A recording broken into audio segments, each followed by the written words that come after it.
At the top of the world, strange things are happening. A climber vanished, along with a camera said to hold shocking footage. Or fossils of sea creatures rest where only ice should be. Is Everest just a mountain? Or something alive and dangerous? Many climb it. Not all return. So what could be lurking behind this mountain? Let's dive in. It's widely believed that Sir Edmund Hillary was the first to reach the summit of Mount Everest in 1953. However, some historians suggest that two Englishmen, George Mallorie and Sandy Irvine, may have reached it earlier in 1924.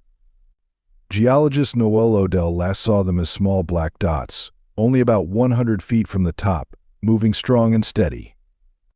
They never returned, and what happened to them remains unknown. Mallorie was an experienced climber who had already been on Everest twice. In 1921, he helped map the mountain and was the first Westerner to see the western slope.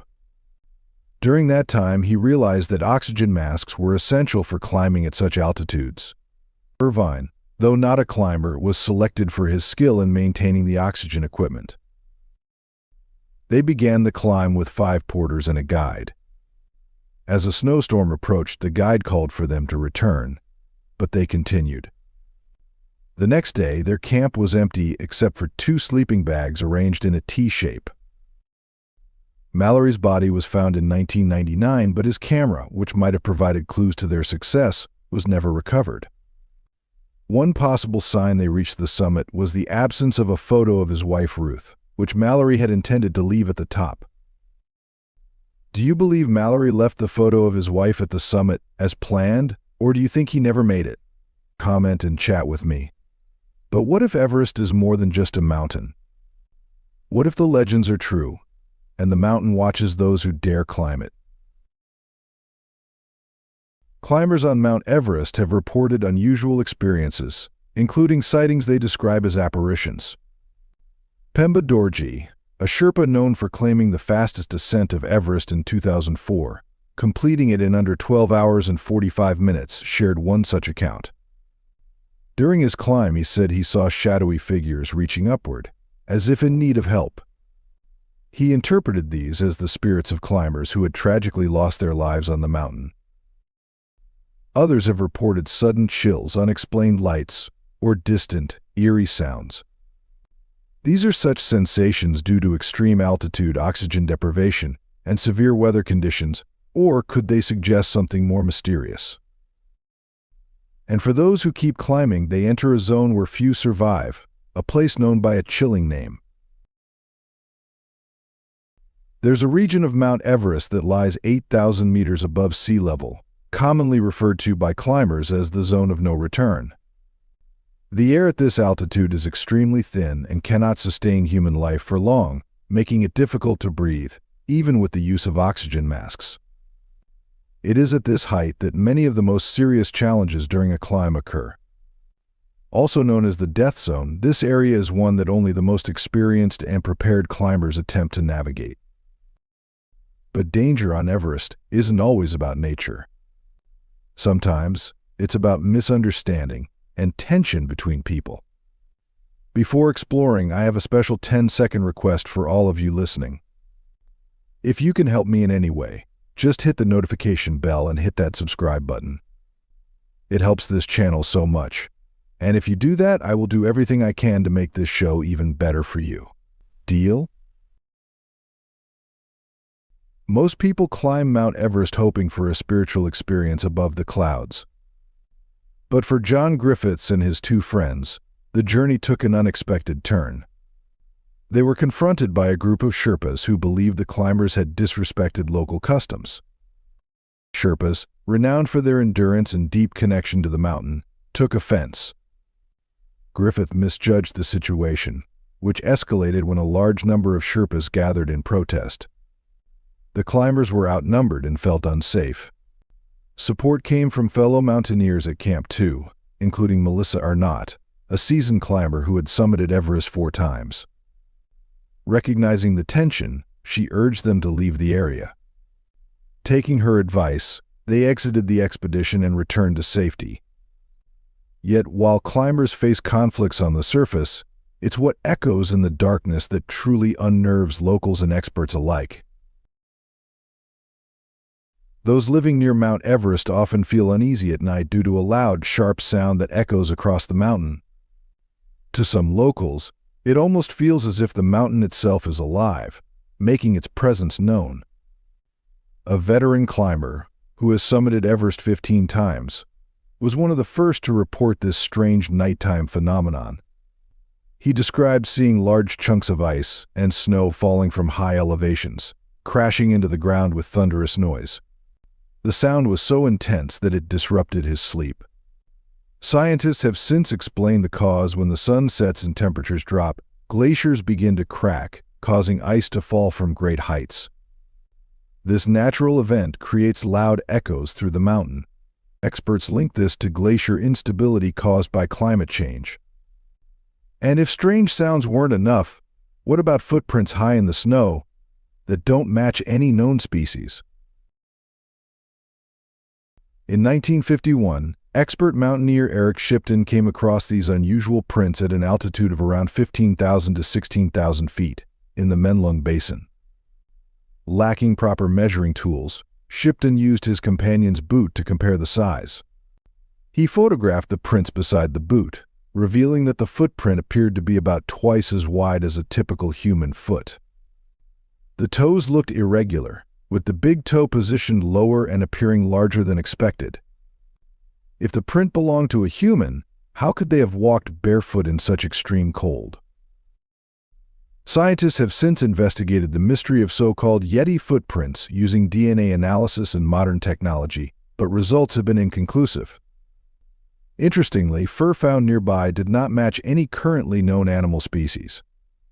Some speculate it could be linked to the legend of the Yeti, a creature said to inhabit the Himalayas.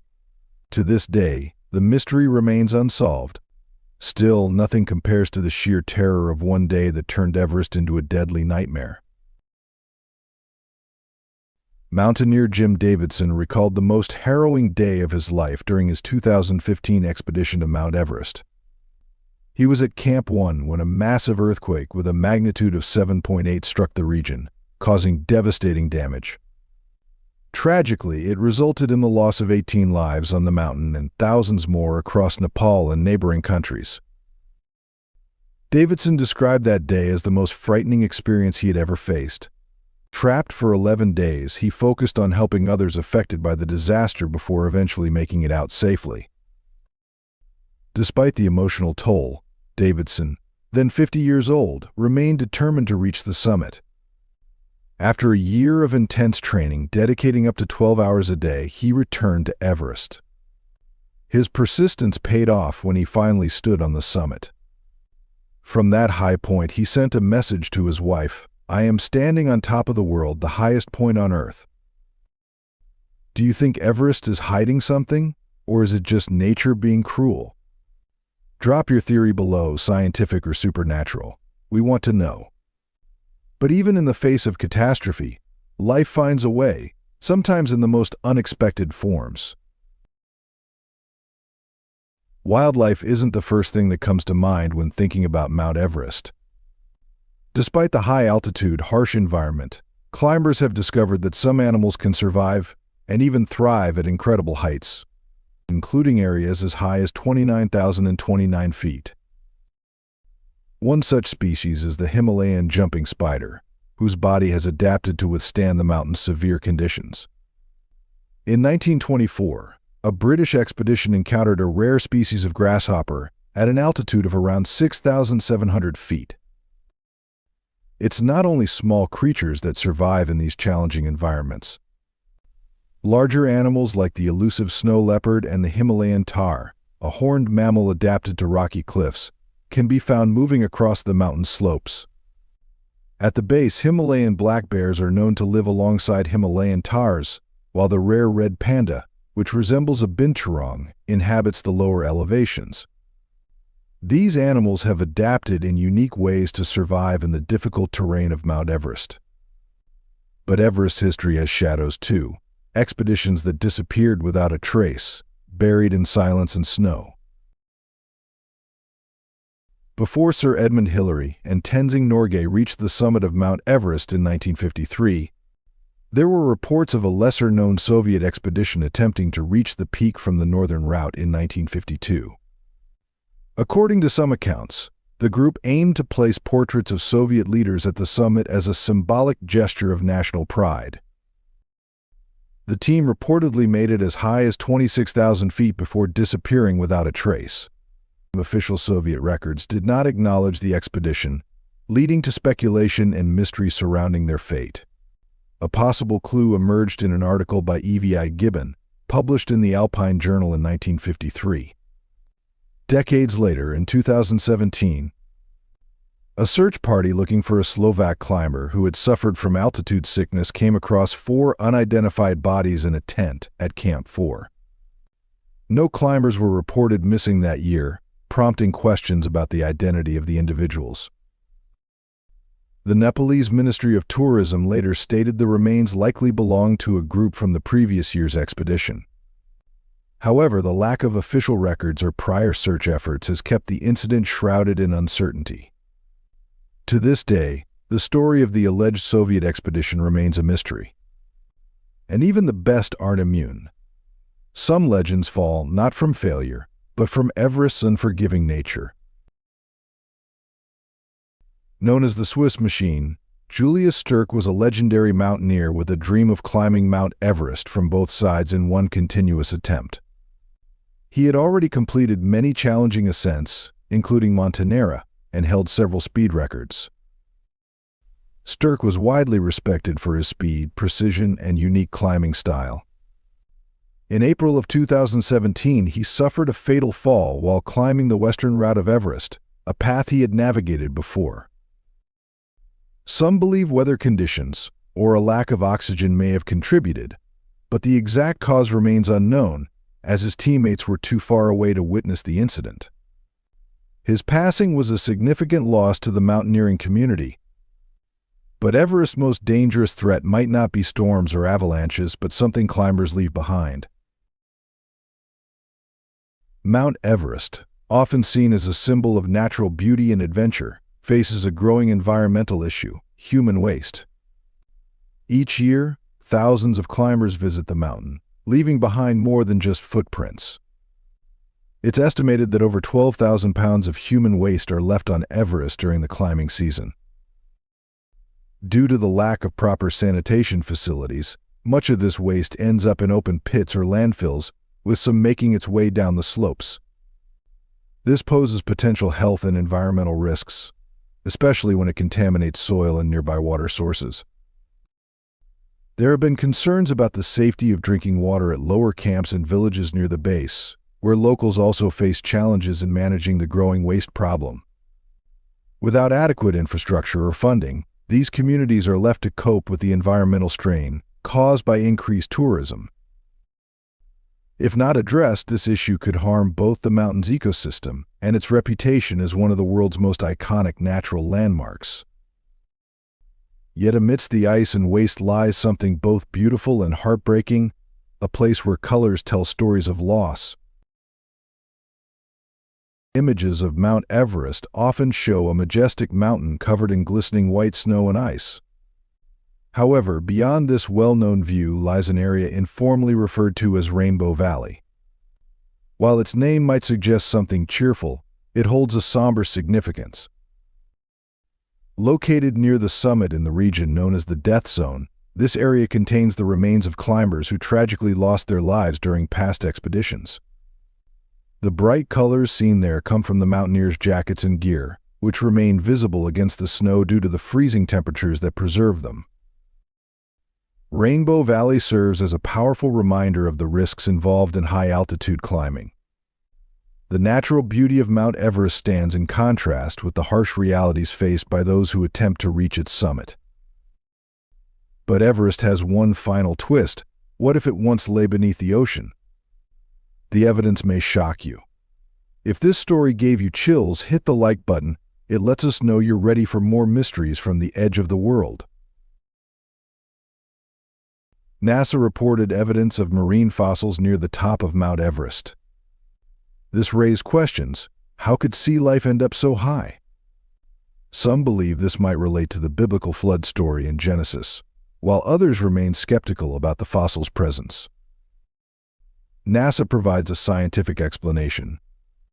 They say the fossils support the theory of plate tectonics, the idea that Everest was once beneath the ocean and rose over millions of years as Earth's plates shifted. People interpret this differently. What's your take? Ancient flood story or shifting continents over time? From science to spirit, one man believed prayer could carry him where no training could. Maurice Wilson was a soldier and a strong believer in prayer and fasting, which he credited with helping him recover from illness. In 1932, inspired by what he saw as a miraculous healing, his faith motivated him to attempt climbing Mount Everest in 1934, despite having no formal mountaineering experience. He believed that divine assistance would guide and protect him. Determined, he began his climb and reached an impressive altitude of 23,000 feet, where a massive ice wall blocked his path. Some Sherpas who accompanied him urged him to turn back for his safety, but Wilson, driven by his spiritual conviction, chose to press on. In his diary, he wrote, "This will be a last effort." Despite the extreme conditions, he continued upward until exhaustion overtook him. A few days later, he passed away in his tent on the mountain.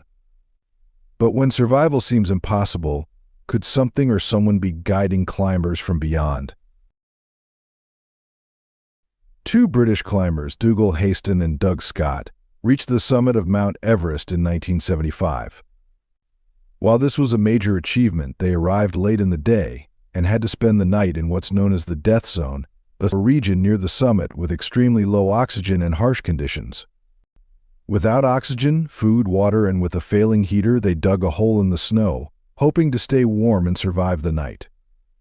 They later shared that, during this critical moment, they sensed a comforting presence with them, something they described as warm, calm, and encouraging. This presence seemed to offer emotional support and even helped them stay focused on survival. Other climbers have reported similar experiences, often referring to this mysterious presence as a third man or guardian angel, a psychological phenomenon that brings comfort in life-threatening situations. And while most climb, a few dare to descend in the wildest ways imaginable, but not everyone makes it back. Marco Seafier was a highly skilled snowboarder known for taking on extreme challenges. In a remarkable feat, he stood at the summit of Mount Everest and snowboarded down to the base. He successfully navigated the Norton Couloir, a steep, dangerous slope on Everest's north face, in just 2 hours. Driven by ambition, he set his sights on the Hornbeam Couloir, a challenging route that had never been attempted by snowboarders. The following year, despite warnings from Sherpas about shifting weather conditions, he began his descent down Hornbeam Couloir. Unfortunately, Marco did not return. He was last seen entering the route, and his whereabouts remain unknown. Some speculate that an avalanche may have occurred, but no definitive conclusion has been reached. Finally, as we reach Everest's most haunting truth, what happens to those who never leave? Mount Everest has claimed the lives of over 200 climbers, many of whom remain on the mountain due to the extreme conditions. Some of these remains are still visible, serving as a sobering reminder of the risks involved in high-altitude mountaineering. One of the most well-known figures is Tshewang Samanla, often referred to as Green Boots because of the distinctive color of his gear. He tragically passed away during a storm in 1996, and his resting place has become a recognizable point along the trail near the summit. Many climbers report passing by this location during their ascent, reflecting on the challenges and sacrifices involved in the journey to the top of the world. Which of the 17 Everest discoveries shook you the most? Comment the number and tell us why. Let's see which one keeps everyone up tonight. If you found today's video interesting, don't hesitate to hit the like button and subscribe to my channel. Your support is significant to us. Be sure to check out the next video appearing on your screen. You're sure to love the content we bring. Please Please comment on which country you'd like us to explore next. Thank you for watching, and see you in the next video. What if Antarctica is more than just a frozen wasteland? Whispers of a missing expedition, a glowing cave hidden beneath the ice, and a mysterious craft have fueled conspiracy theories for decades. But now, newly leaked drone footage hints at something far more unsettling, a secret that some might be desperate to hide. Why is Antarctica suddenly under tight control, and what could be so shocking that it needs to be buried beneath miles of ice? Let's dive in. Antarctica, the coldest, driest, and windiest continent, is a vast frozen wilderness at the bottom of the world. Covering about 32.5 million square miles, it holds the title as the planet's ultimate ice kingdom. Despite its size, fewer than 10,000 people, mainly scientists and researchers, brave its harsh conditions to unlock its mystery. Temperatures plunge to -56 degrees Fahrenheit regularly, with record lows reaching -128 degrees, colder than most of us can imagine. Winds scream across the icy plains at up to 186 miles per hour, often paired with snowstorms that can last for weeks. Yet beneath this frozen fortress lie history-altering secrets. Curiously, the Reese map from the 15th century depicted Antarctica centuries before its official discovery in 1820, leaving historians puzzled. How did ancient map makers know about this icy land? No one knows for sure, but the mystery deepens Antarctica's allure. Fortunately, its isolation has kept it remarkably clean. Since 1959, the Antarctic Treaty has protected the continent from major human interference, making it a dedicated scientific sanctuary. Thanks to this, Antarctica remains one of the few places untouched by urbanization and pollution. More than just a frozen desert, Antarctica offers incredible research opportunities. Its extreme cold preserves ancient meteorites and microorganisms, giving scientists clues about our solar system's formation over 4.5 billion years ago. Microfossils and resilient life forms, known as extremophiles, reveal astounding stories of survival, enriching our understanding of evolution. Would you rather be part of a scientific expedition to Antarctica or explore space? Which unknown would you want to discover first? Comment and chat with me. However, not all who venture into Antarctica return, and sometimes what disappears is more than just people. It's information itself. In the frozen silence of Antarctica, strange disappearances are not uncommon, but few are as haunting as the vanishing 38. In 2019, a Chilean Air Force C-130 Hercules carrying 38 people, 17 crew members and 21 passengers, vanished while flying to the Eduardo Frei Montalva Antarctic base. The weather was calm, the crew was experienced, and the plane had passed all checks. Yet, over the Drake Passage, it disappeared without a trace. Days passed. Search and rescue teams from Chile, Argentina, the United States, and the United Kingdom scoured the icy seas. No distress call, no emergency beacon. Only scattered debris and small personal items were eventually found, floating eerily far from the intended route. The official cause? Possibly bad weather or mechanical failure. But why no warning? Why did advanced military communication systems go silent? Antarctica's history is full of similar mysteries. In 1965, a Russian scientific team disappeared from Vostok Station after a final unclear and distressed transmission about a wall of light. The official explanation pointed to a severe storm, but no conclusive evidence was recovered. In 1947, during Operation High Jump led by Admiral Richard Byrd, several aircraft disappeared. Some reports whispered of strange aerial phenomena, but official records remained vague. Are these the risks of exploring Earth's harshest frontier, or is something hidden beneath the Antarctic ice? The fate of the 38 souls aboard the Chilean aircraft remains unanswered. Yet the most chilling tales come not just from missing people, but from those who returned with stories no one wanted to hear. Before exploring, I have a special 10-second request for all of you listening. If you can help me in any way, just hit the notification bell and hit that subscribe button. It helps this channel so much. And if you do that, I will do everything I can to make this show even better for you. Deal? In January 2015, investigative reporter Linda Moulton Howe received a mysterious email from Brian, a retired U.S. naval flight engineer, sharing strange events from his time in Antarctica during the 1980s and 1990s. Brian described discovering a massive, perfect circle carved into the Antarctic ice, leading to a glowing cave. When he tried to get closer, he claimed his aircraft's instruments malfunctioned, forcing an emergency restart. He also reported that authorities later seized records and restricted the crew from discussing the incident. Intrigued, Linda investigated further. Brian recounted that in 1987, during a resupply flight from McMurdo Station, his crew was diverted to a remote campsite, which they found abandoned and trashed.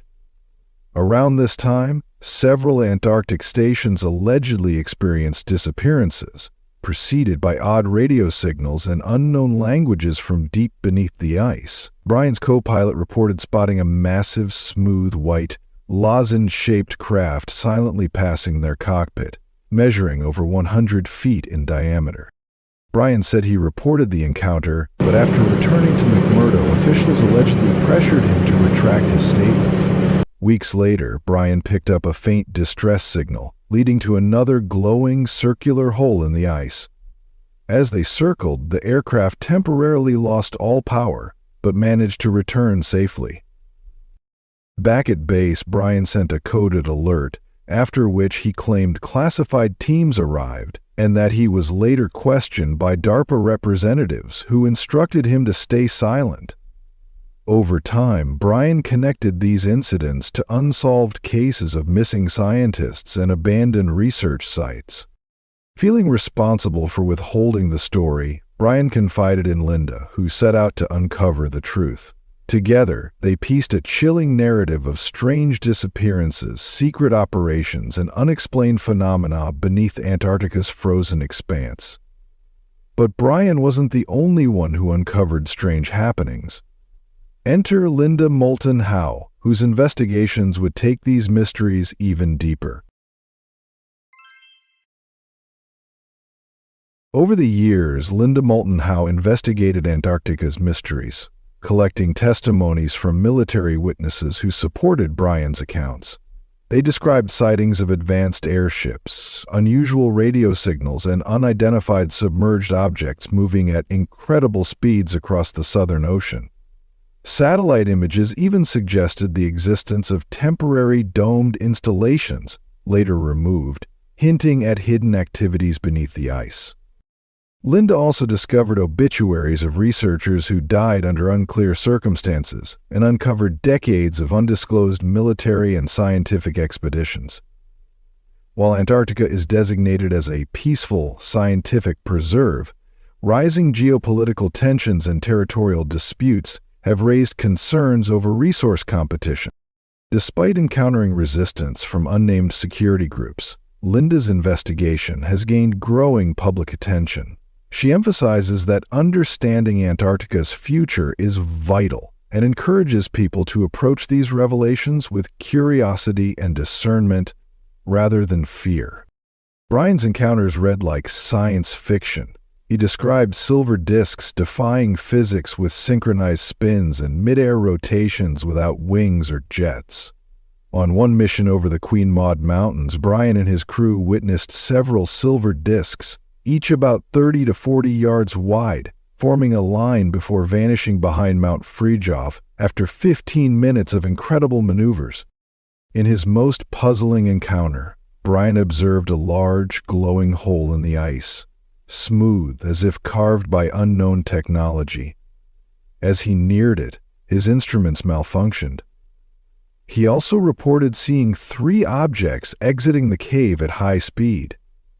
Brian later documented these events, though he claimed that his report was quietly archived.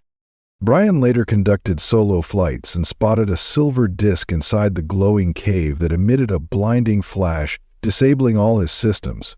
After regaining control, he found himself 13 kilometers away, unsure how he got there. Bad weather and flight restrictions prevented him from returning. Over time, Brian connected with other pilots who reported similar events. Some even shared evidence like heat patterns under Wilkes Land and sightings of metallic pods surfacing from the ocean. These encounters suggested unknown activities under the Antarctic ice. To this day, Brian is haunted by these experiences. Yet more veterans and researchers have come forward, urging open discussion. As space agencies plan new missions to Antarctica, humanity may be on the verge of discovering what lies beneath its frozen surface. Astonishingly, Brian's accounts weren't isolated. They echoed eerie similarities to a story hidden in the past, one involving a legendary polar explorer. Brian's extraordinary stories of Antarctica echoed those of Admiral Richard Byrd, the famed American polar explorer. Byrd became a national hero after pioneering flights over the North and South Poles in the 1920s. Yet his surprising claim during a 1947 Antarctic expedition left many stunned. Byrd reported discovering a vast, ice-free land filled with mountains, forests, vegetation, and even giant animals, but was allegedly turned away by disc-shaped aircraft. Upon returning, Byrd's account was reportedly suppressed under unclear circumstances. Similar to Brian's experiences, Byrd and his crew allegedly faced confiscated records and restrictions on discussing what they saw. Byrd's respected reputation made it difficult for authorities to outright dismiss his story. According to some accounts, Byrd underwent psychiatric evaluation and soon retracted his statements. Crew members who initially spoke openly became silent, and Byrd withdrew from public life. Rather than fading, Byrd's story fueled even more speculation. Many remained skeptical of the official explanations. The idea of a hidden, temperate world with advanced technology and massive creatures beneath Antarctica captivated the public. The implications for science, history, and national security would have been profound. It is believed that governments feared the potential consequences if rival superpowers or the public gained access to such discoveries. Scientists were concerned about the social impact of confirming advanced technology or gaps in Earth's known geography. Byrd's story suggested that what was at stake went beyond routine geopolitics. His account hinted at secrets that could reshape humanity's understanding of its past. Later, declassified files revealed that members of Byrd's expedition were reportedly monitored by federal agencies, adding to the mystery. Byrd seemed to have attempted to publicize his findings before returning home, but his story quickly faded from mainstream attention. Do you believe the U.S. shut down Antarctica to hide something, or is it just another cold case? Share your thoughts in the comments. We're watching closely. Decades have passed, but the strange tales and secrets under the ice have only multiplied, and now the stakes are higher than ever. The secrecy surrounding Antarctica has slowly unraveled. Brian's account of silver disks and a glowing ice cavern echoed Admiral Byrd's earlier descriptions of hollow domains and strange crafts. Decades of similar eyewitness reports, highlighted by Linda's research, formed a narrative that has often been overlooked or dismissed since the 1940s. Unlike Byrd's time, today's internet-driven world makes hiding these mysteries harder. A global movement fueled by the hashtag #AntarcticaTruth and Linda's findings challenged the long-standing silence. While mainstream institutions have often viewed these claims skeptically, the consistency of reports across generations makes them difficult to ignore. Antarctica's mystery remained hidden in plain sight, sketched vaguely on maps while its interior stayed unexplored. Scientists admit they know more about Mars than the continent beneath their feet. Some studies even question how early explorers like Amundsen and Scott crossed uncharted mountains never mentioned in their plans. Whether shaped by geological forces or traces of past civilizations, some speculate that Antarctica might have hosted advanced cultures long before humans. Linda's work touched on patterns suggesting these secrets were consistently downplayed by various organizations. Yet as scientists and researchers share more evidence, a new understanding seems within reach. What follows could either unite or challenge humanity, depending on how these discoveries are embraced. Brian and Linda's findings are key to opening the door to Antarctica's hidden past, with the potential to reshape human knowledge. As the ice melts, so does the mystery, but humanity must approach these revelations with wisdom and courage. The choice now stands between discovery and denial, and the outcome will shape our future. As if the hidden world beneath wasn't enough, nature itself is now reshaping Antarctica. Could this unlock more of its concealed secrets? Antarctica, Earth's icy masterpiece, is on the move. The largest iceberg has finally broken free after being grounded for more than 30 years. Yet this extraordinary place now faces serious threats. As a vital regulator of Earth's climate, Antarctica acts as a massive water reservoir and influences weather patterns across the globe. Rising temperatures are accelerating ice melt, disrupting the balance and contributing to sea level rise. Each year, more than 250 billion metric tons of ice are lost, placing its fragile ecosystem at risk.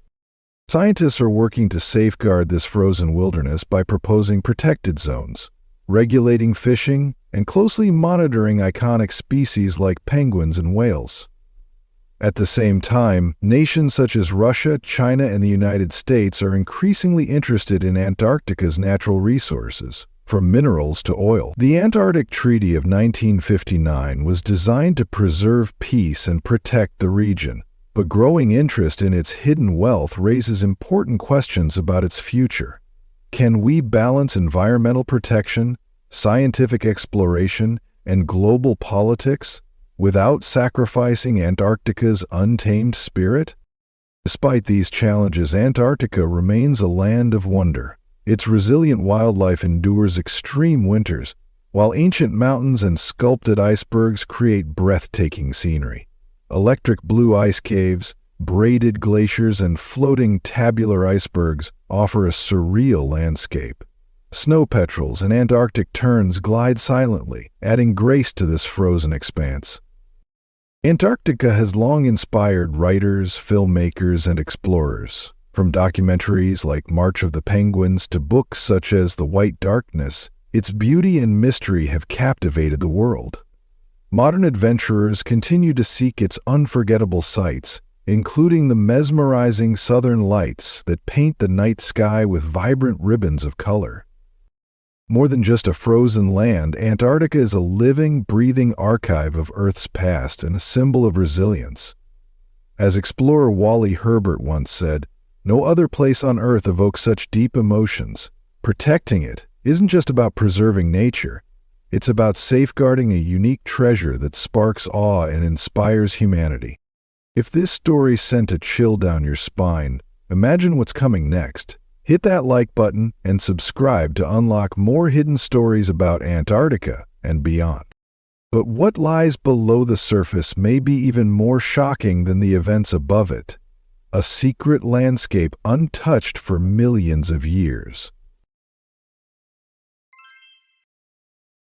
Antarctica is more than just a beautiful landscape. It hides a mysterious world beneath its ice. The Antarctic ice sheet, holding about 70% of Earth's freshwater, conceals lakes, rivers, and canyons. This makes it the largest mass of ice on the planet, yet much of it remains unexplored. Using satellite imagery and ice-penetrating radar, scientists have begun revealing this hidden maze of water systems flowing silently under miles of ice. One of the most fascinating discoveries is Lake Vostok, the largest subglacial lake on Earth. Russian scientists suspected its existence in the 1960s, but only confirmed it in the late 1990s. This freshwater lake, sealed under 13,000 feet of ice for over 20 million years, could host microbes adapted to extreme cold and darkness. Studying these organisms might even offer clues about life on other planets. Antarctica, beyond its icy beauty, holds a secret world waiting to be explored. If you found today's video interesting, don't hesitate to hit the like button and subscribe to my channel. Your support is very important to us. Be sure to check out the next video appearing on your screen. You're sure to love the content we bring.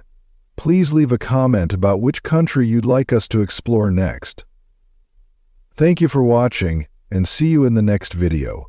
In 1943, the German submarine U-977 vanished without explanation, dismissed as lost to war until a 2024 Norwegian satellite scan revealed its wreck, buried 200 feet under Arctic ice. Surrounding it were fresh, non-human tracks. Inside, a sealed crate radiating heat in sub-zero cold, marked with symbols matching those beneath Greenland's oldest glaciers. Declassified files hint at a secret Nazi mission, and every winter wolves return, circling the site. Why was this U-boat sent north with no known objective, and what exactly did it carry? Let's dive into it. In the early spring of 1943, deep in the chaos of the Second World War, the German submarine known as U-977 received sealed orders. Its destination was classified, but its mission was shrouded in silence. Even among the crew, only fragments of the full story were known. What they did understand without question was this: failure was not an option. At that point in the war, German U-boats were some of the most feared threats patrolling the Atlantic. According to updated records from the Imperial War Museum, between the years 1939 and 1945, German submarines were responsible for sinking more than 2,700 Allied ships. Yet U-977 stood apart from the rest. This particular submarine never returned. No distress signal, no final transmission. It simply vanished. The German Naval Command eventually listed it as missing, presumed lost. But behind closed doors, panic set in. Quiet investigations began. Some believed the sub had been crushed beneath drifting Arctic ice. Others thought it had struck an Allied minefield, or worse, that sabotage was involved. However, a few whispered something stranger. Among surviving members of the Kriegsmarine, rumors circulated. U-977, they claimed, wasn't sent on a patrol at all, but on a classified recovery mission. Its target was not military intelligence, not supplies, but something ancient. Over time, the submarine became more legend than fact, a ghost story wrapped in ice. Dismissed by most historians as little more than a wartime footnote, yet for conspiracy theorists and military mystery hunters, it remained a source of fascination. For decades, that's where the story ended, until 2018. That year, a Norwegian military satellite scanning Arctic regions for environmental data registered something out of the ordinary. Beneath nearly 200 feet of compacted ice lay an elongated metallic shape. It was out of place, and it wasn't natural. More importantly, it matched, inch for inch, the dimensions of the missing U-977, and just like that, a 75-year-old mystery began to thaw. But just when experts thought the mystery had been frozen in place, a second discovery, nearly a decade later, would unravel everything they thought they knew. During a standard Arctic satellite sweep in early 2024, part of a climate monitoring operation led by the Norwegian Defense Research Establishment, something unexpected appeared beneath the ice. The mission's primary goal wasn't to locate shipwrecks. It was focused on tracking long-term shifts in ice density due to accelerating polar melt. But then, the sensors picked up a signature that didn't belong. Beneath nearly 200 feet of solid Arctic ice, the data revealed a long metallic structure, textured, symmetrical, and unmistakably artificial. In one of the most remote, untouched corners of the planet, something man-made was lying dormant. At first, analysts suspected Cold War leftovers. The Arctic was a strategic chessboard throughout the 20th century, hosting countless secret operations from both NATO and the former Soviet Union. And according to a declassified Norwegian Polar Institute report from 2024, this region has yielded its share of abandoned sensor arrays, experimental weather stations, and even downed reconnaissance aircraft. As the resolution improved, so did the clarity. A narrow hull, a conning tower, the classic profile of a mid-century submarine, and not just any vessel, the dimensions were an exact match for the long-lost German U-boat, U-977. The coordinates lined up as well. The sub was located nearly dead-on along a route laid out in a now declassified wartime operation codenamed Sonderauftrag, German for special assignment. The file had been buried for decades. And here's where things get stranger. The wreck is fully intact, completely sealed beneath centuries-old ice, preserved in a way that defies typical wartime decay. No visible damage, no signs of collapse. It's as though time never touched it. But the real shock came from a secondary scan. Just a few feet from the submarine, satellite thermal sensors picked up something else in motion. But before anyone could investigate on the ground, one unsettling detail in the scan forced authorities to call in a specialist, because what surrounded the wreck wasn't just strange, it suggested something was already there. The satellite scan had confirmed it. German submarine U-977, perfectly preserved beneath Arctic ice. That's when the call went out to Dr. William Carter. Carter isn't easily rattled. With more than 3 decades of experience in underwater archaeology, his credentials stretch across continents. He mapped Viking longships in Greenland, recovered sunken Cold War submarines off the North Atlantic Trench, and led NATO-backed recovery missions in the Mediterranean. His fieldwork was even cited in the NATO Maritime Archaeological Report published in 2023, an acknowledgement reserved for only the most trusted in high-risk marine recovery. But when Carter reviewed the satellite data, he didn't say a word. Initially, he thought the data was corrupted. Ice distortion can scramble satellite scans, especially in polar regions. Then he saw the tracks. Subtle but undeniable impressions in the snow, forming a wide, methodical loop around the wreck. "That's not from wind," Carter said. "Something's pacing, and it's not human." According to the latest Arctic field report from the National Oceanic and Atmospheric Administration, no research teams have entered that grid sector in over 2 decades. No ice stations, no military patrols, no recent human activity at all. And yet, those tracks were fresh. That's when the United States Navy elevated the operation. This was no longer just an archaeological recovery. It had become a strategic mission with unpredictable elements. "Whatever's out there," Carter told the Joint Task Force, "has been waiting, and now it knows we're coming." Within hours, a plane was scrambled. A specialized recovery team was mobilized, and Carter packed his cold-weather gear, fully aware that this mission wasn't routine. It was a step into the unknown. But even before the team reached the wreck, the Arctic began to push back, with signs that something was already watching from the ice. Before we continue, I have a special 10-second request for all of you listening. If you can help me in any way, just press the notification bell and hit that subscribe button. It means the world. It really supports this channel, and if you do that for me, I promise my team and I will do everything we can to make this show even better for you. Deal? Within 72 hours of receiving the satellite scans, Dr. William Carter was on the ground in northern Greenland. The United States Navy provided limited airlift and survival logistics, while the National Science Foundation expedited emergency clearance for a joint Arctic deployment. The team was small, but each member was hand-selected.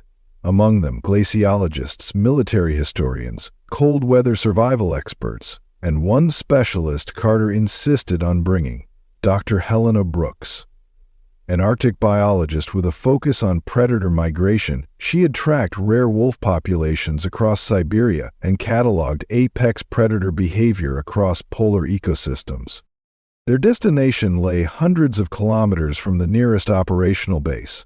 According to the most recent Arctic survey released by the National Oceanic and Atmospheric Administration, this specific region was designated biologically inactive. No migratory routes, no known denning zones, no recorded movement in over 20 years.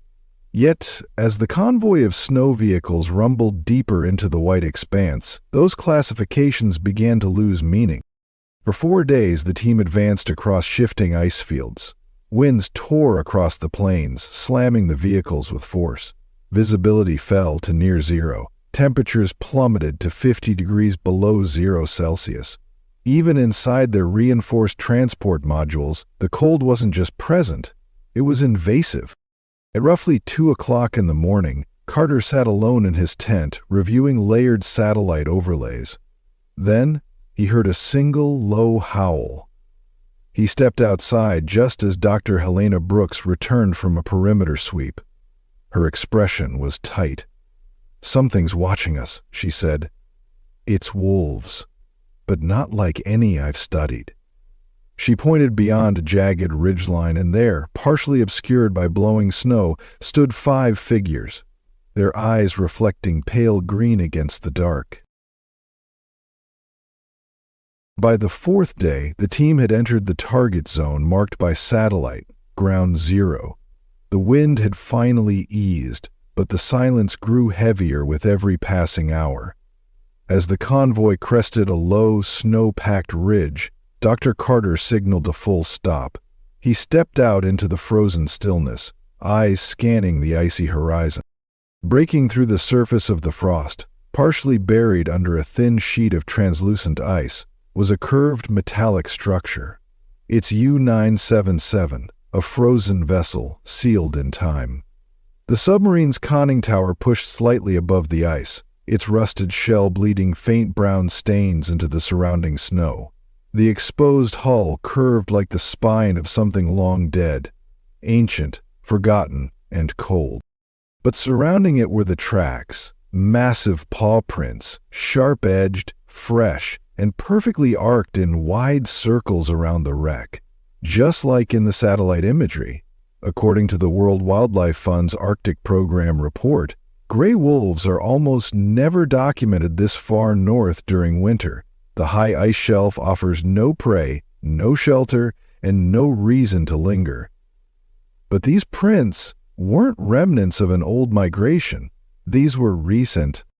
Dr. Helena Brooks crouched beside one of them, laying her gloved hand in the snow for scale. "This isn't normal," she said. "They've been here, watching," and then, as if summoned by that silence, they appeared. 6, maybe 7, wolves stood motionless along a distant ridge. Their fur was thick and pale, almost vanishing against the snow. Their yellow eyes flickered in the dim Arctic light. At that moment, the wreck no longer felt like abandoned machinery. It felt like a tomb, and whatever lay sealed inside was never meant to be unearthed. But just as the team began to question what was watching them, the ice revealed what those eyes had been guarding all along. As Carter's team neared the hull, the hatch to U-977 was locked tight. It took hydraulic equipment and more than 1 hour of careful, non-invasive work to loosen it without compromising the structure. Inside, the submarine's corridors were narrow and eerily well preserved. Pipes stretched across the walls. Frost-covered control panels gleamed faintly under the flashlight beams. Then came the moment no one was prepared for. The crew, frozen in place. Men in full Kriegsmarine uniforms sat silently at their stations, eyes closed, helmets still secured, their hands resting calmly on controls and instruments. There were no signs of panic, no evidence of violence, and no indication that anyone had tried to escape. Behind the frozen crew, inside the captain's quarters, Carter found it, a journal. sealed in cracked leather, its edges stiff with frost. Inside, the handwriting was faint but still readable. It was the logbook of Captain Heinrich Kaufmann, commander of U-977. The early pages were routine: departure dates, equipment checks, weather logs, crew status reports. Entry dated October 12, 1943. We've received new coordinates, high Arctic, no explanation. The officers follow orders without question, but the crew is uneasy. Rumors have started. Something buried beneath the ice. Something older than us.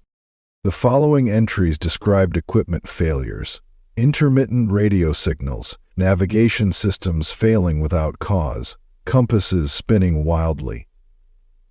Carter compared these details with 2025 geomagnetic survey data released by the European Space Agency. The findings confirmed unusual magnetic interference in that same polar region, powerful enough to compromise basic instruments. Entry dated October 24, 1943. Loud cracks echoed beneath the hull. We surfaced to inspect.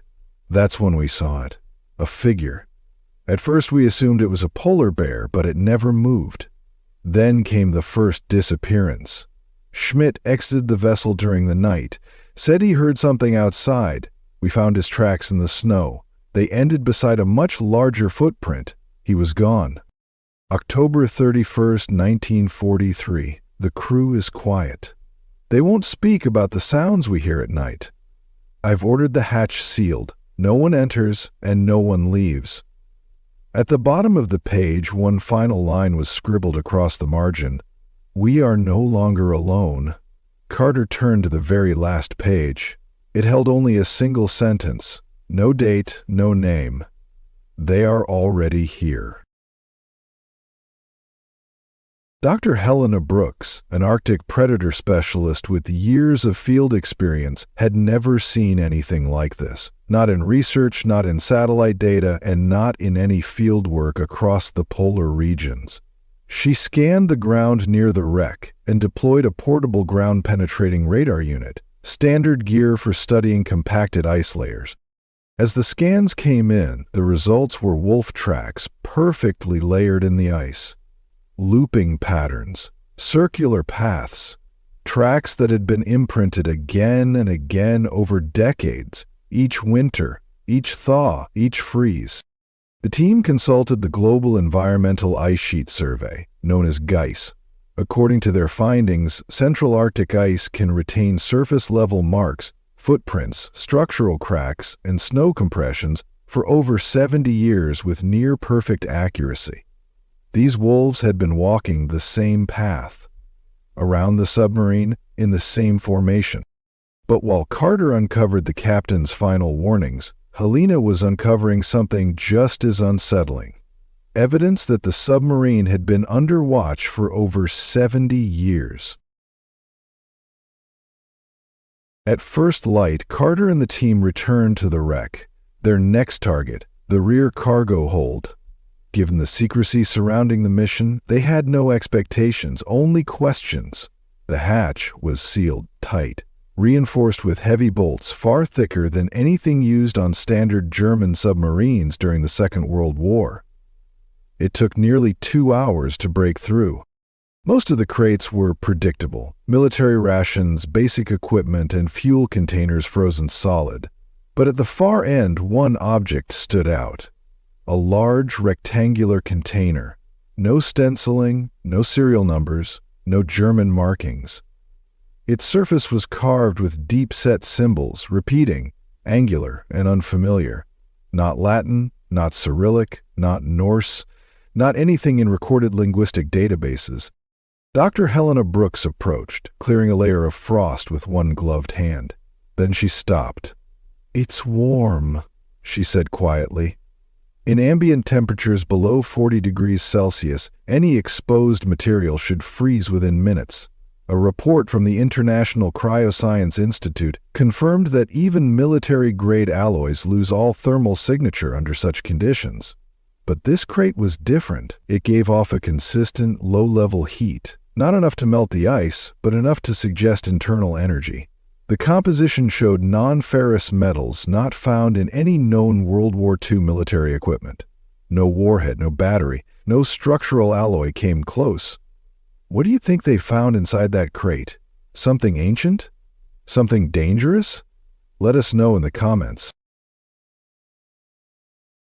Carter and Helena exchanged a glance, not one of fear, but of something deeper, recognition without understanding. This wasn't residual heat from machinery or batteries. It was rhythmic, controlled, as if something inside was still functioning. Helena activated a portable surface scanner and began sweeping across the carved metal. The device buzzed, then paused, processing longer than usual. Finally, it displayed a result that made her stop cold. "These markings," she said quietly, "they match the structures found under Mount Thule." In 2024, a Canadian and Danish research team uncovered remnants of ancient stone architecture beneath the northeast Greenland ice sheet. Their findings, published in the Arctic Heritage Preservation Bulletin, included carvings that predated all known civilizations. Radiocarbon dating placed the site at more than 10,000 years old, older than Mesopotamia, older than Egypt, and far beyond the timeline of recorded human history. Now, the same symbols appeared on a crate hidden in a World War II-era Nazi submarine. But as the symbols revealed a connection to something far older than civilization itself, the team was faced with a decision no protocol had prepared them for. What do you do with something that was never meant to be found? They weren't supposed to find it, and they definitely weren't supposed to take it. Under the 2025 guidelines set by the United Nations Arctic Conservation Protocol, any discovered object with the potential to threaten global security or ecological stability must remain undisturbed, unless its extraction is deemed necessary. Carter gave the order: seal it. For the next 48 hours, the team worked without speaking. The cargo hold was secured. Ice-cutting equipment was reversed. The vessel was lowered once again into the frozen shelf, its resting place reinforced with high-density insulation, cryogenic thermal barriers, and layers of natural snowfall. Over 20 feet of Arctic ice sealed the wreck once more. Above it, they placed a marker, one black stone slab. Unmarked by military insignia, no mission name, just a simple inscription etched into the surface. In memory of those lost aboard U-977, 1943, and in honor of the unseen guardians, the wolves of the North. Helena traced the letters with her gloved fingertips, her breath rising in the cold. "Do you think they'll return?" she asked. Carter didn't answer right away. His eyes followed the ridge where the wolves had once stood. "Let the ice take it back." Carter and his team secured the last of their gear onto the snow vehicles. No words were needed. There was a shared awareness among them that what they had uncovered wasn't just a piece of history, it was a warning. As the convoy began its slow trek back across the ice, Carter paused and turned toward the ridge one final time. The wolves had returned. Their steps were deliberate, familiar. They followed the same pattern carved into the snow for more than 80 years, not hunting, not fleeing, still watching. One wolf stopped at the edge of the ridge, taller than the rest. It faced the open ice, motionless. Then, slowly, it turned its head. The snowfall thickened, covering their tracks, erasing the path behind them. Some things, it seemed, were meant to remain buried, but the watchers never leave. If you enjoyed today's video, please give it a like and don't forget to subscribe to the channel. Your support means a lot to us. Click on the video that appears on your screen right now. I'm sure you'll love this content. Comment below about the next topic you'd like to see featured on our channel. Thank you so much for watching, and we'll see you in the next video. In the heart of the Chernobyl exclusion zone, an area long believed to be lifeless, scientists quietly installed a few cameras. What they captured by chance was nothing short of astonishing. Let's dive in. But we must return to the very night when time seemed to freeze. On the night of April 26, 1986, an accident occurred at Reactor 4 of the Chernobyl nuclear power plant. A powerful blast damaged the structure, released heat and radiation into the atmosphere. An invisible cloud soon covered the nearby town of Pripyat. Residents woke in confusion. Some saw a strange glow and assumed it was a fire. By morning, evacuation had begun. Thousands were told to leave their homes for a short time, but many never returned. Homes were left untouched, toys on beds, plates on tables, school books still open. Now, wind moves through broken windows, carrying only silence. Close to the plant, the nearby pine forest changed color overnight. Trees wilted, needles dropped, and birds disappeared. This place became known as the Red Forest, one of the most affected areas on Earth. It didn't burn, but it faded. Chernobyl became more than just a historical event. It became a frozen moment, where life paused and nature stood still. If you lived in Pripyat that night, what would you tell your family as you were forced to leave everything behind? Comment and chat with me. The explosion changed everything, but the real story was only just beginning. What did it take to prevent an even greater disaster? After the explosion at Reactor 4, a new threat appeared. Beneath the reactor was a pool of water, part of the plant's safety system. Above it, molten nuclear material was slowly melting through concrete. If it had reached the water, it could have triggered a powerful steam blast, strong enough to destroy the complex and spread radiation across much of Europe. 3 men, Alexei Ananenko, Valery Bespalov, and Boris Baranov, volunteered to stop it. Wearing protective suits and using flashlights, they entered chest-high radioactive water in complete darkness.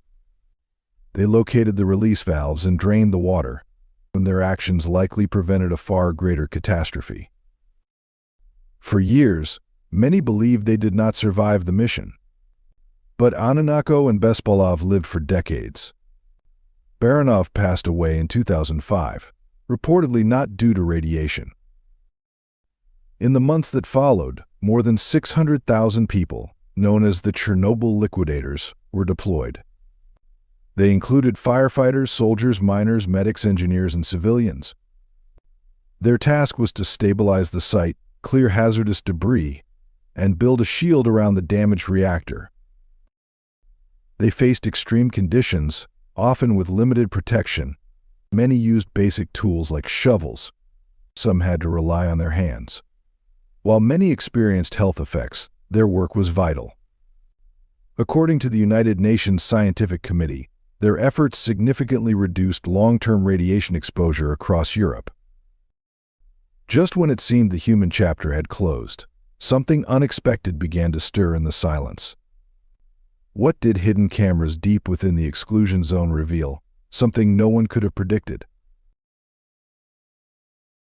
In November of last year, while much of the world had forgotten the forests of Chernobyl, scientists had not. A research team entered the most restricted part of the exclusion zone, not to repair, but to observe. They placed 42 motion-activated cameras across zones with different radiation levels. The goal was to monitor wildlife and understand how life had adapted in a place left untouched by humans for nearly 4 decades. Early footage showed only wind and shifting shadows. Then came signs of life: deer in the snow, foxes near old buildings, wild boars in the leaves. Animals once thought lost were not just surviving, they were thriving. Every week brought more footage, capturing predators, rare birds, and even species not seen in over a century. What began as a simple research effort became something more, evidence that nature was quietly making a comeback. Reports from National Geographic and the British Ecological Society support these findings.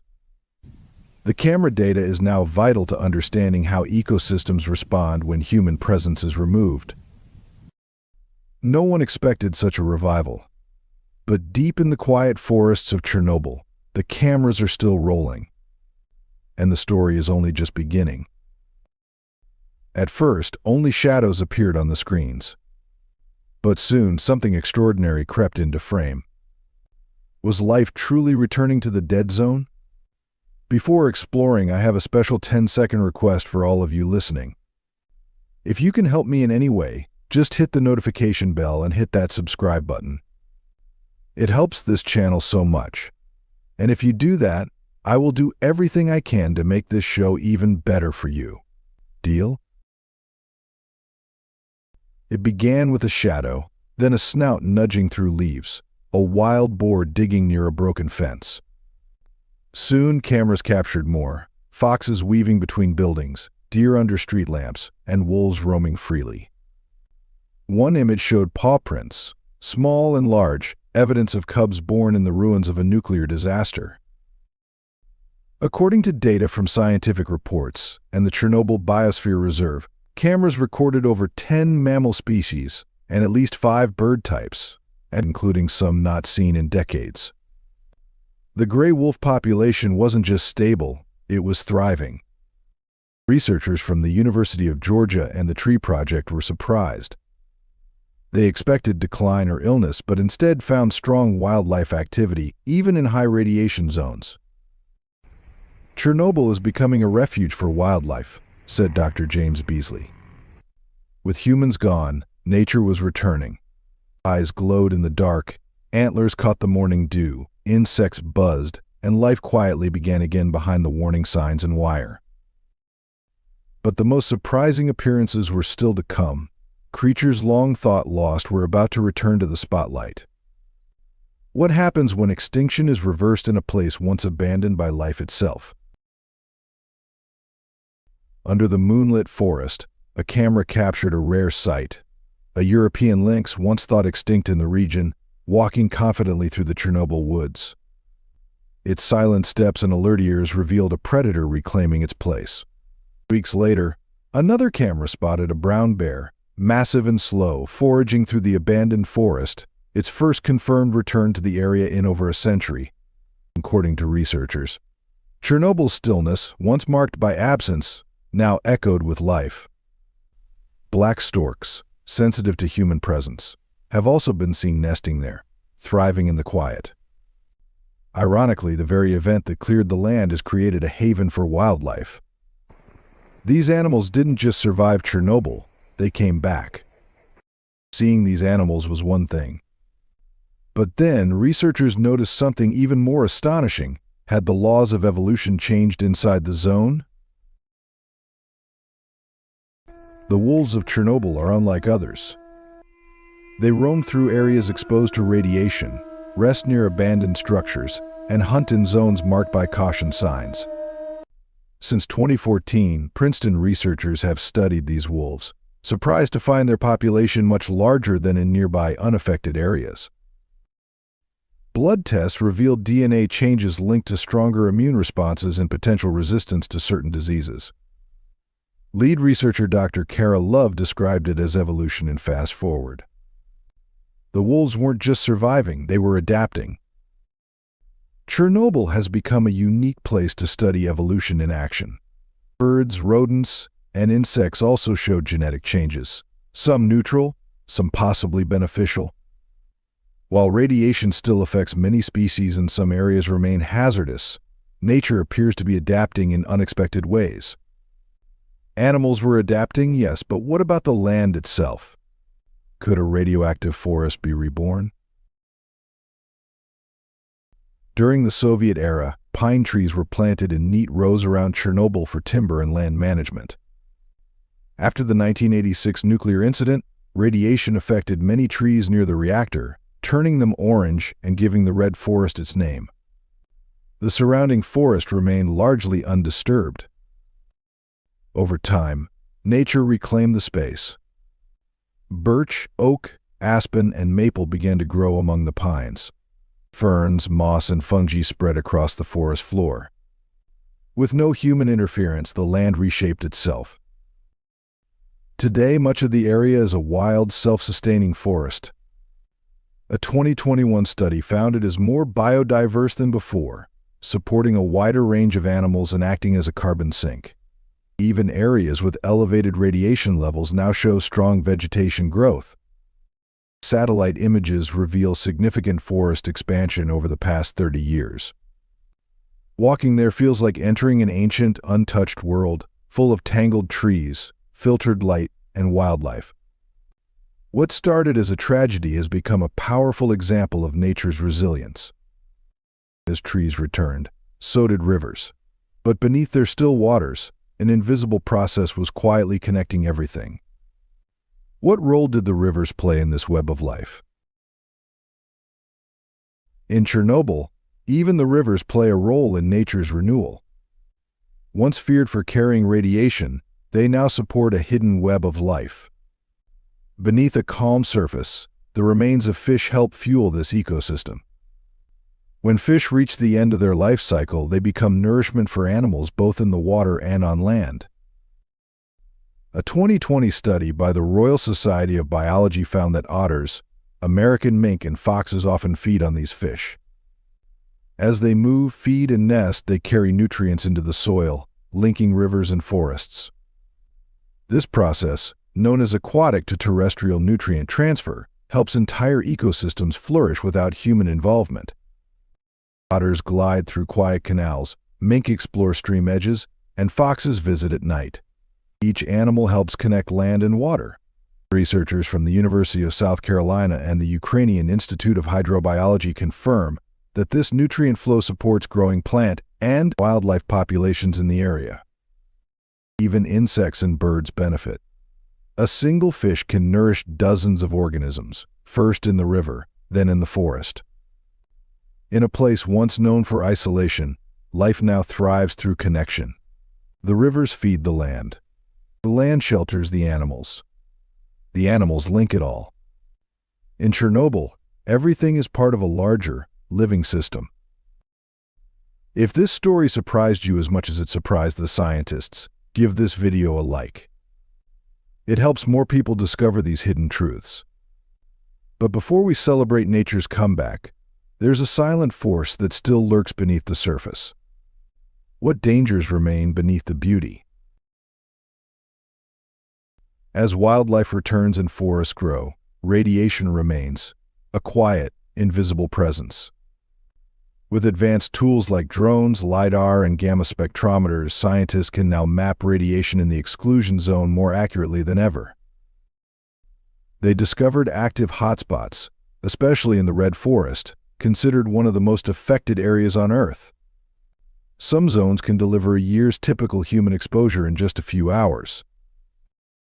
A 2021 study in Nature Communications linked these concentrations to buried nuclear material, fuel rods, and graphite released during the Reactor 4 incident. Over time, weather and natural decay have shifted particles, forming new areas of concern. In some places, soil shows faint signals in thermal scans, not from heat but from radiation signatures. As Dr. Victoria Radchuk notes, the challenge hasn't disappeared, it has evolved and moved.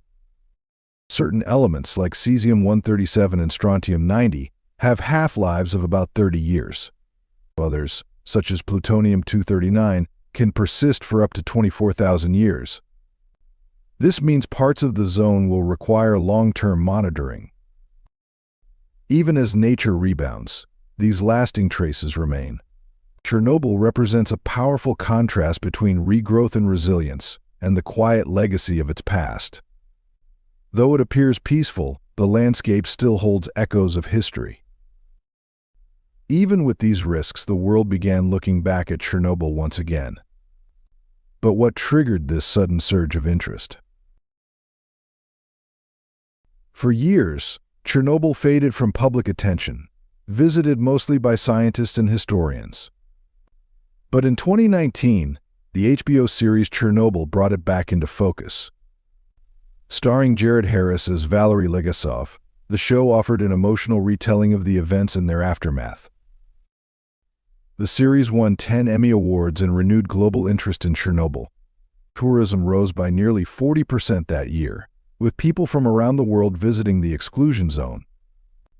They walked through Pripyat, saw the Ferris wheel in the abandoned amusement park, and viewed the steel structure now covering Reactor 4, seeking to better understand the site's legacy.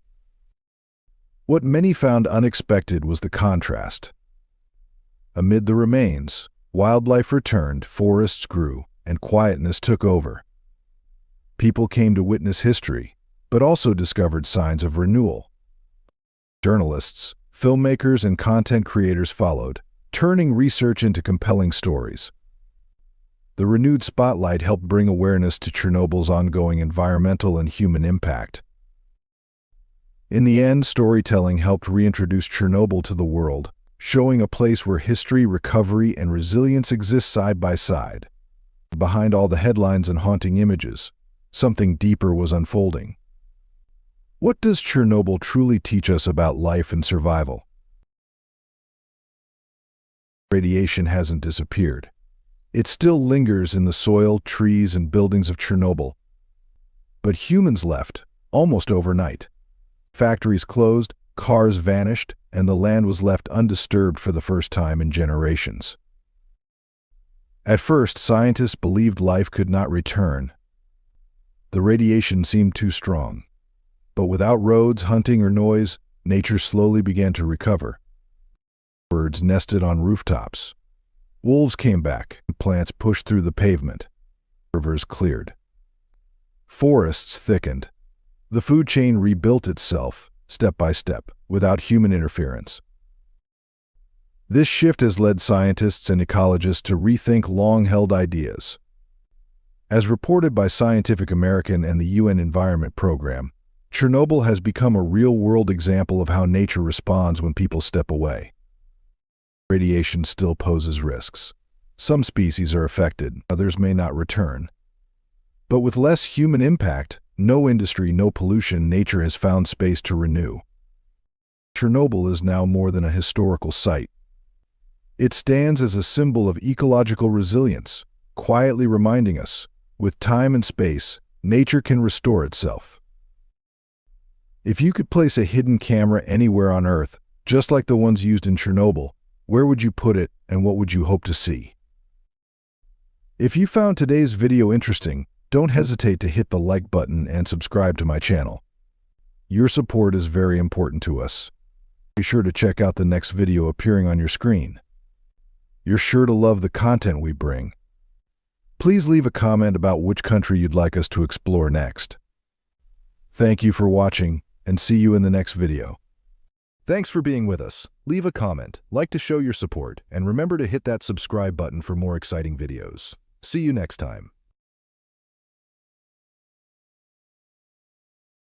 At the top of the world, strange things are happening. A climber vanished, along with a camera said to hold shocking footage. Or fossils of sea creatures rest where only ice should be. Is Everest just a mountain? Or something alive and dangerous? Many climb it. Not all return. So what could be lurking behind this mountain? Let's dive in. It's widely believed that Sir Edmund Hillary was the first to reach the summit of Mount Everest in 1953. However, some historians suggest that two Englishmen, George Mallorie and Sandy Irvine, may have reached it earlier in 1924. Geologist Noel Odell last saw them as small black dots, only about 100 feet from the top, moving strong and steady. They never returned, and what happened to them remains unknown. Mallorie was an experienced climber who had already been on Everest twice. In 1921, he helped map the mountain and was the first Westerner to see the western slope. During that time, he realized that oxygen masks were essential for climbing at such altitudes. Irvine, though not a climber, was selected for his skill in maintaining the oxygen equipment. They began the climb with 5 porters and a guide.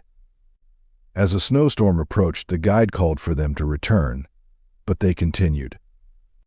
The next day, their camp was empty except for 2 sleeping bags arranged in a T shape. Mallorie's body was found in 1999, but his camera, which might have provided clues to their success, was never recovered.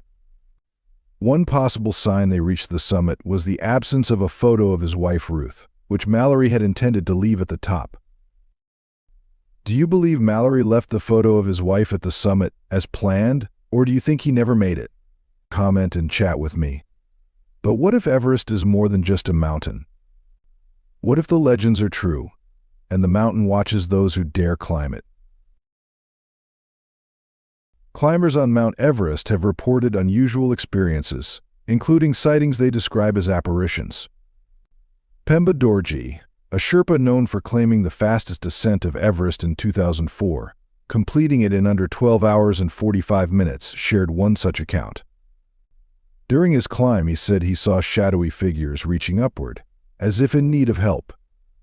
He interpreted these as the spirits of climbers who had tragically lost their lives on the mountain. Others have reported sudden chills, unexplained lights, or distant, eerie sounds. These are such sensations due to extreme altitude, oxygen deprivation, and severe weather conditions, or could they suggest something more mysterious? And for those who keep climbing, they enter a zone where few survive, a place known by a chilling name. There's a region of Mount Everest that lies 8,000 meters above sea level, commonly referred to by climbers as the zone of no return. The air at this altitude is extremely thin and cannot sustain human life for long, making it difficult to breathe, even with the use of oxygen masks. It is at this height that many of the most serious challenges during a climb occur. Also known as the death zone, this area is one that only the most experienced and prepared climbers attempt to navigate. But danger on Everest isn't always about nature. Sometimes, it's about misunderstanding and tension between people. Before exploring, I have a special 10-second request for all of you listening. If you can help me in any way, just hit the notification bell and hit that subscribe button. It helps this channel so much. And if you do that, I will do everything I can to make this show even better for you. Deal? Most people climb Mount Everest hoping for a spiritual experience above the clouds. But for John Griffiths and his two friends, the journey took an unexpected turn. They were confronted by a group of Sherpas who believed the climbers had disrespected local customs.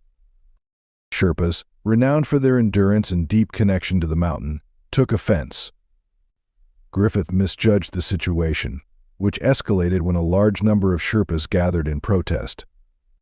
The climbers were outnumbered and felt unsafe. Support came from fellow mountaineers at Camp 2, including Melissa Arnott, a seasoned climber who had summited Everest 4 times. Recognizing the tension, she urged them to leave the area.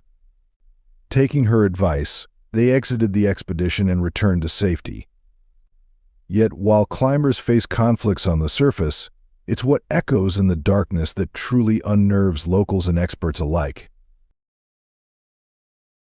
Those living near Mount Everest often feel uneasy at night due to a loud, sharp sound that echoes across the mountain. To some locals, it almost feels as if the mountain itself is alive, making its presence known. A veteran climber, who has summited Everest 15 times, was one of the first to report this strange nighttime phenomenon. He described seeing large chunks of ice and snow falling from high elevations, crashing into the ground with thunderous noise. The sound was so intense that it disrupted his sleep. Scientists have since explained the cause. When the sun sets and temperatures drop, glaciers begin to crack, causing ice to fall from great heights. This natural event creates loud echoes through the mountain. Experts link this to glacier instability caused by climate change. And if strange sounds weren't enough, what about footprints high in the snow that don't match any known species? In 1951, expert mountaineer Eric Shipton came across these unusual prints at an altitude of around 15,000 to 16,000 feet in the Menlung Basin. Lacking proper measuring tools, Shipton used his companion's boot to compare the size. He photographed the prints beside the boot, revealing that the footprint appeared to be about twice as wide as a typical human foot. The toes looked irregular, with the big toe positioned lower and appearing larger than expected. If the print belonged to a human, how could they have walked barefoot in such extreme cold? Scientists have since investigated the mystery of so-called Yeti footprints using DNA analysis and modern technology, but results have been inconclusive. Interestingly, fur found nearby did not match any currently known animal species. Some speculate it could be linked to the legend of the Yeti, a creature said to inhabit the Himalayas. To this day, the mystery remains unsolved. Still, nothing compares to the sheer terror of one day that turned Everest into a deadly nightmare. Mountaineer Jim Davidson recalled the most harrowing day of his life during his 2015 expedition to Mount Everest. He was at Camp 1 when a massive earthquake with a magnitude of 7.8 struck the region, causing devastating damage. Tragically, it resulted in the loss of 18 lives on the mountain and thousands more across Nepal and neighboring countries. Davidson